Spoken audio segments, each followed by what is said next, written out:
Star Pawan Kalyan Sardar mania పీక్కు చేరుకుంది. ఈ నెల 8న విడుదల కానున్న సర్దార్ సినిమాను ఫస్ట్ రోజు చూసేందుకు అభిమానులు వేలకు వేలు పోసి మరీ టికెట్ల కోసం ఎగబడుతున్నారు. అయితే ఈ మూవీ గురించి ఇప్పుడు ఓ రూమర్ హల్చల్ చేస్తోంది. అదేంటంటే ఈ మూవీ నిడివి 164 నిమిషాలు ఉందని సమాచారం. సెన్సార్ బోర్డు సినిమాకు ఎలాంటి కటింగ్స్ వేయలేదట. అయితే సినిమా లెంత్ ఎక్కువ కావడంతో దర్శకుడు బాబే, నిర్మాత శరర్ మారర్ కాస్త ఆందోళనగానే ఉన్నారని సమాచారం.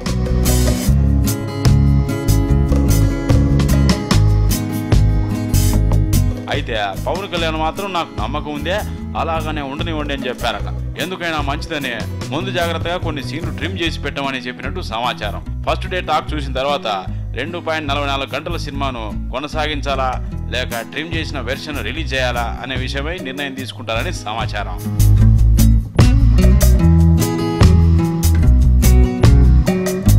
2.44 సినిమాను మనం ఎలాంటి బోర్ కాకుండా భరించగలిగితే సినిమా సూపర్ హిట్ అంటున్నారు. మొత్తానికి పవర్ స్టార్ సినిమా విడుదలకు ముందే పలు రకాల న్యూస్తో రికార్డులు సృష్టిస్తుంటే ఇక విడుదలైన తర్వాత మరిన్ని రికార్డులు బద్దలు కొడుతుందో చూడాలి మరి.